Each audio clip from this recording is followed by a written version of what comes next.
Amis du roman historique et de l'histoire, bonjour. Donc aujourd'hui, nouveau sujet, c'est Shakespeare cette fois-ci, hein, un des plus grands dramaturges de tous les temps. La compétition entre lui, Molière, Racine, Corneille. Mais bon, je dois dire que il y aurait photo hein, si on comparait. Par exemple, c'est quand même l'auteur de Roméo et Juliette, c'est génialissime Roméo et Juliette. Donc je ne vais pas tous les citer, hein, mais donc ça c'est une interprétation de Zeffirelli qui est un peu aussi siropeuse, mais qui est jolie. Et de toute manière, en plus c'est le texte de Shakespeare, hein, donc c'était fait dans les années 70, je crois, hein, en 68 précisément. Hein, donc si vous avez l'occasion de le voir, c'est joli, c'est bien fait, et c'est le texte de Shakespeare. C'est une splendeur. Voilà, donc il y a des romans historiques sur Shakespeare, j'en ai sélectionné un hein, pour la semaine prochaine, qui est ici, hein, c'est le sang de Shakespeare, et il y a des sources, donc j'en ai sélectionné une, hein, voilà. C'est un peu l'esprit de la chaîne, c'est de choisir une source et une expression romanesque de ces sources possibles. Voilà, donc j'ai sélectionné pour vous Will le Magnifique de Stephen Greenblatt. Donc c'est un anglo-saxon, mais bon là c'est légitime, hein, dans la mesure où c'est des textes en anglais, hein, bien sûr. Donc là ça a été traduit dans l'anglais américain, hein, et je vais vous lire donc des passages.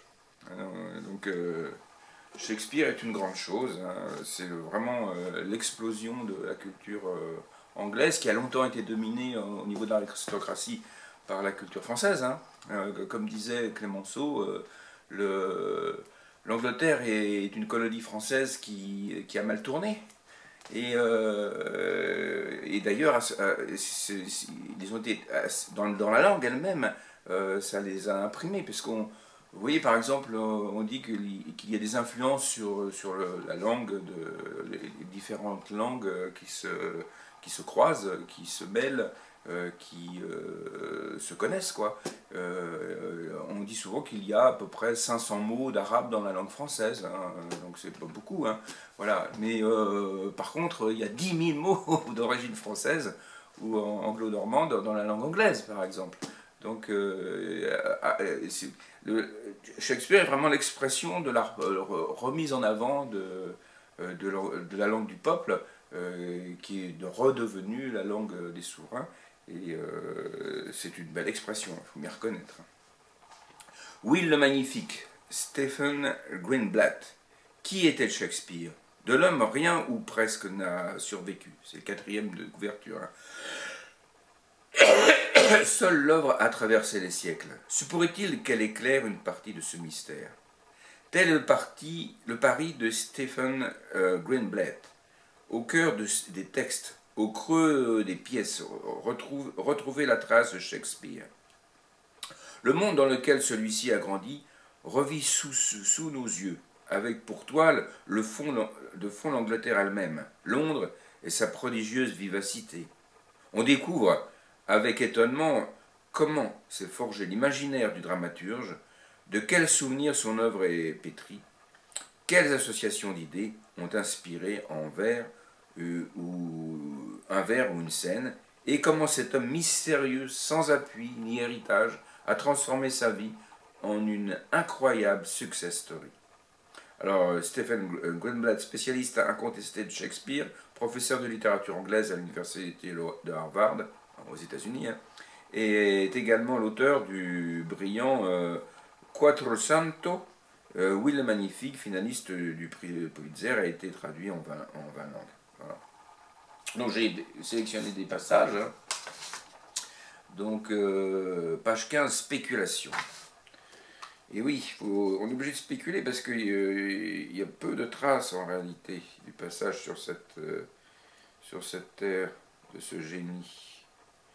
Alors, vers 1598, soit relativement tôt dans la carrière de Shakespeare, un homme du nom d'Adam Dearmouth, dont nous ne savons presque rien, entreprit un jour de dresser une liste des lettres et des sermons qu'il avait retranscrits. De toute évidence, il dut se mettre à rêvasser comme le prouve les gribouillis dont il couvrit la feuille de papier. Parmi ces mots jetés au hasard sur la page, on peut lire Richard II, Richard III, ainsi que des citations plus ou moins exactes de Peine d'amour perdue ou du viol de Lucrèce.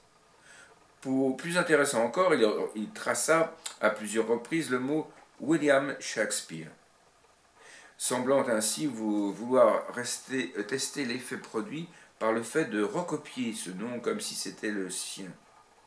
Dermoth est peut-être le premier à avoir cédé à cette tentation, mais certainement pas le dernier. Ce que nous confirment ces gribouillis, c'est que Shakespeare était célèbre de son vivant, quelques années après sa mort. Ben Jonson parle de lui comme la merveille de notre scène et l'étoile des poètes. Cependant, comme personne à l'époque ne se souciait d'écrire la biographie des écrivains célèbres, nul ne songea à collecter des informations précises sur la vie de Shakespeare avant que son souvenir s'efface. De la mémoire, j'imagine, de la mémoire de ses contemporains. En réalité, nous en savons plus à son sujet que sur la plupart des autres écrivains professionnels de son temps, mais cela est largement dû au fait qu'à la fin du XVIe siècle, l'Angleterre était déjà une société notoirement procédurière et que beaucoup de documents ont survécu. Pour autant, en dépit de la relative abondance des archives, des pans entiers de la vie de Shakespeare demeurent dans l'ombre, ce qui oblige tous ses biographes à spéculer. C'est magnifique pour un romancier. Ça donne des passages qu'il faut inventer du coup. Voilà. Ensuite, donc Shakespeare, il faut rappeler qu'il est né en 1564 et mort en 1616. Hein, ça donne le moment où on peut spéculer sur la romance, quoi. Tout en mettant ça dans les perspectives politiques et puis dans la sociologie de l'époque. Page 19, scène première. Imaginons la scène. Dès l'enfance, le langage fascine Shakespeare. La magie des mots l'obsède. Ses tout premiers écrits nous le prouvent déjà abondamment. D'où l'on peut déduire que cet enchantement naquit très tôt, peut-être dès la première comptine que sa mère lui chantonnait à l'oreille. Un grand coq posé sur la tour, s'il n'en est pas parti, il y est toujours. Cette comptine lui trottait encore dans la tête lorsque, des années plus tard, il écrivit Le Roi Lear, où le pauvre Tom, Edgar, simulant la folie, répète de façon incantatoire un grand coq posé sur la tour du coq. Pour Shakespeare, le mot résonne d'une musique que lui seul entend. Il établit entre eux des liens insoupçonnés. Les mots le comblent d'un plaisir unique. Ce plaisir et cet amour de la langue, l'Angleterre élisabéthaine sait le faire naître, les nourrir abondamment et les récompenser, car la culture d'alors prise fort les effets d'éloquence. Prêcheurs et hommes de pouvoir cultivent le goût d'une prose riche et abondante. Des inconnus qui ne brillent ni par leur fortune, ni par leur sensibilité, écrivent des poèmes. Et nul n'y trouve à redire. Dans l'une de ses toutes premières œuvres, Shakespeare crée un personnage de maître d'école ridicule, Holoferne, qui ne peut parler d'une pomme sans ajouter qu'elle pend comme un tuyau à l'oreille du Caëlo, le ciel, le firmament, la voûte céleste, ou qu'elle tombe sur la face de Terra, le sol, la glèbe, la terre. Ces tournures que la plupart des spectateurs savent reconnaître d'emblée parodient un certain style scolaire. Grâce au traité sur l'abondance d'Erasme, l'un des manuels les plus utilisés à l'époque. Les écoliers apprennent quelques 150 façons différentes de dire « Je vous remercie pour votre lettre » en latin, bien évidemment. Shakespeare parodie habilement la frénésie de ce jeu de langage, tout en s'y livrant lui-même avec exubérance. Mais c'est sa voix et sa langue qui résonnent lorsqu'il écrit que la luxure est parjure, assassine, sanglante, ignominieuse, sauvage, excessive et brutale, cruelle, sans foi. Voilà, donc ce sont les mots de Shakespeare. Page 63, pardon. Légende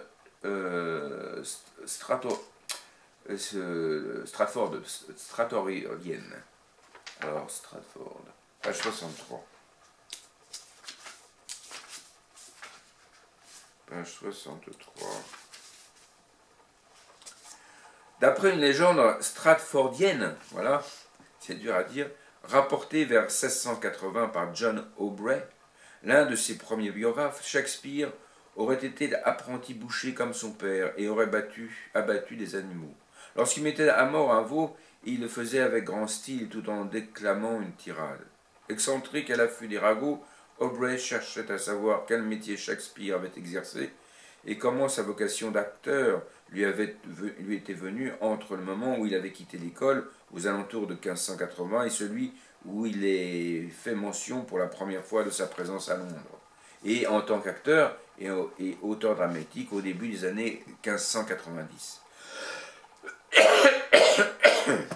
En réalité, personne ne sait ce que fit Shakespeare pendant ce qu'il est convenu d'appeler les années perdues.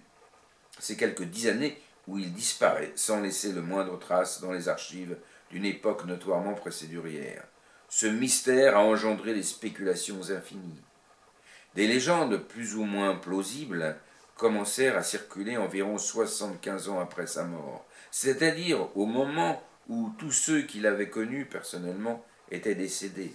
Mais vous êtes encore des personnes qui, dans leur jeunesse, avaient pu rencontrer ses contemporains et recueillir les informations. Bien que l'histoire rapportée par Aubrey ne soit pas plausible, John Shakespeare n'avait jamais été bouché, ce qui, compte tenu des règles régissant les corporations, lui interdisait d'abattre le moindre animal. On peut imaginer que le jeune Will travaillait avec son père. John Shakespeare fabriquait et vendait des gants dans les shops qui occupaient une partie de la grande maison familiale de Hunley Street. Sans doute Will écrivait-il déjà des poèmes à ses moments perdus, mais il est peu probable que le reste de la famille se soit échiné pour lui permettre de demeurer oisif. Car le papier, par exemple, coûtait cher. Une main de papier, pliée et découpée avec soin, permettait d'obtenir 50 petits feuillets. Mais il fallait pour cela dépenser 4 pence, soit l'équivalent de 8 pintes de bière. De plus d'une livre de raisins secs, de mouton ou de bœuf, ou encore d'une douzaine d'œufs, ou de 2 miches de pain. Peut-être le jeune William gravait-il des vers sur l'écorce des arbres, comme Orlando, de Comme il vous plaira. Voilà, ça donne le contexte, quoi. C'est bien de donner des valeurs financières, quoi, parce que c'est bien beau, mais il faut sortir de quelque part, le papier, l'encre, tout ça. Voilà, donc ça c'était page 63. Donc page 197, 19 ans. Donc on sait quelques petites choses sur Shakespeare. Donc ça permet d'élaborer une romance. 19 ans. Alors, à l'été 1583, le jeune homme de 19 ans entame donc sa vie de père de famille auprès de sa femme et de son nourrisson. Il vit avec ses parents, sa sœur Joanne, ses 3 frères Gilbert, Richard et Edmund, dans la grande maison de Hunley Street, où habitent également les serviteurs de la famille. Peut-être travaille-t-il dans l'atelier de son père, ou comme enseignant, ou encore chez un homme de loi. À ces moments perdus, il continue sans doute à écrire de la poésie, à jouer du luth, à s'entraîner au maniement de l'épée, peaufinant ainsi ses capacités à incarner un gentilhomme. Son séjour dans le Lancashire lui paraît de l'histoire ancienne. S'il avait commencé une carrière d'acteur, elle était pour l'instant entre parenthèses.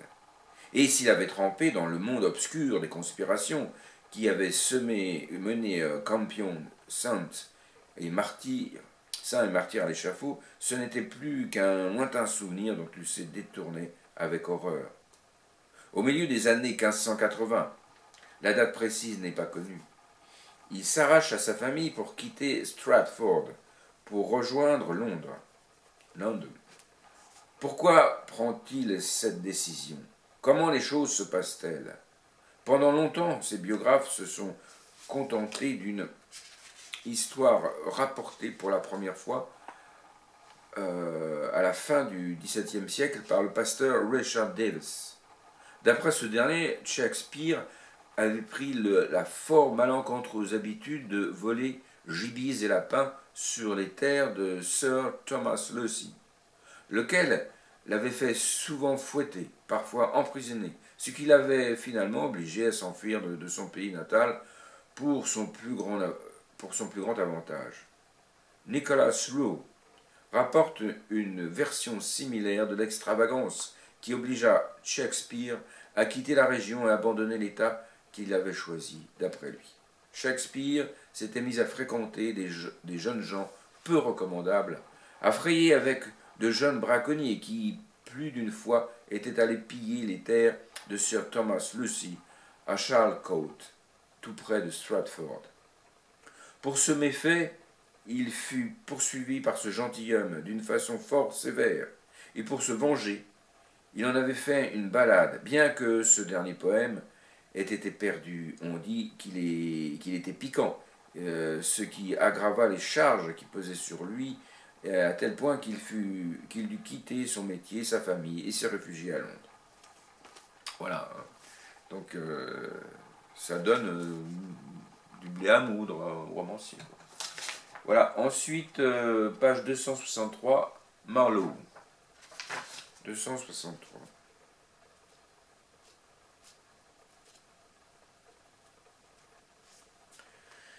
On ne sait si Shakespeare rencontra Marlowe avant ou après le succès d'Henri VI.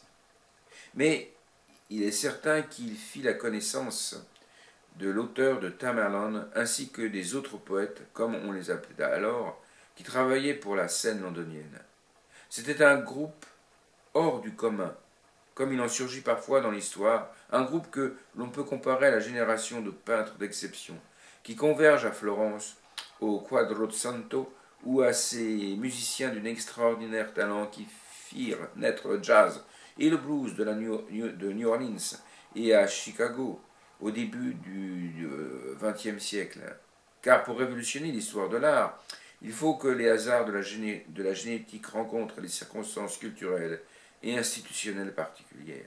Ainsi, vers la fin du XVIe siècle, à Londres, la croissance phénoménale de la population se conjugue avec l'émergence de théâtres dits publics et l'existence d'un marché du divertissement extrêmement concurrentiel.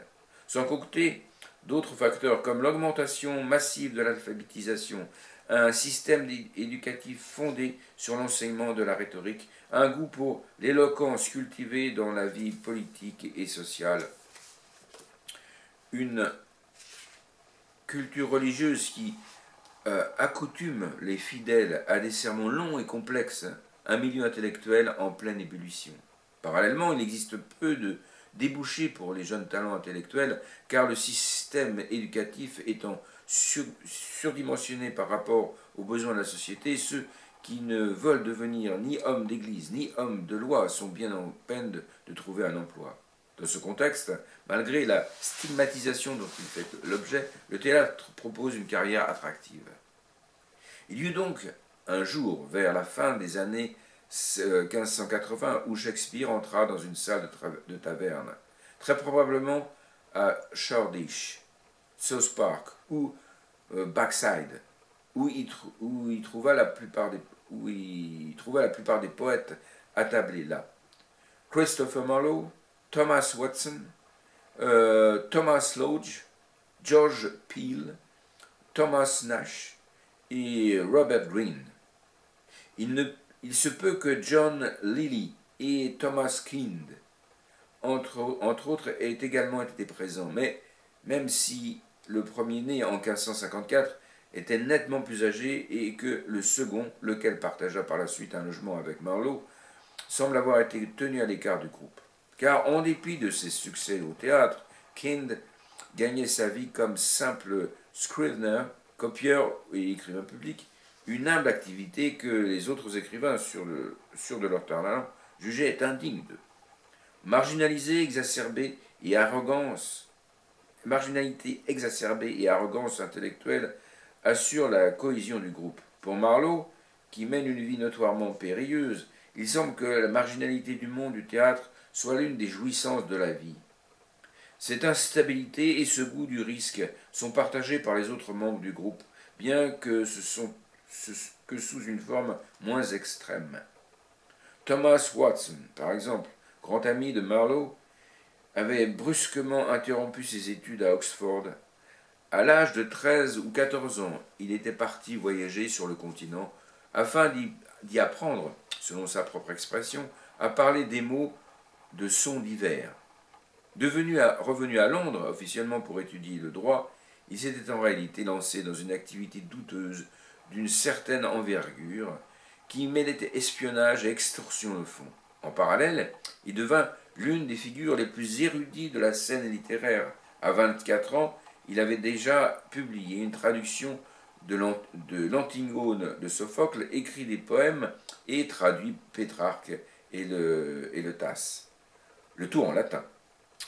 Il avait également renoué avec une forme de poésie très prisée en Europe continentale, mais tombée en désuétude en Angleterre depuis le milieu du siècle, le sonnet.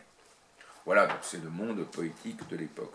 Voilà, c'était pour vous donner le goût de ce livre. Donc c'est édité chez Flammarion, hein, c'est leur format, leur petit format, libre-champ. Donc c'est facile à trouver, hein. Donc je vous engage à le lire, c'est très très intéressant.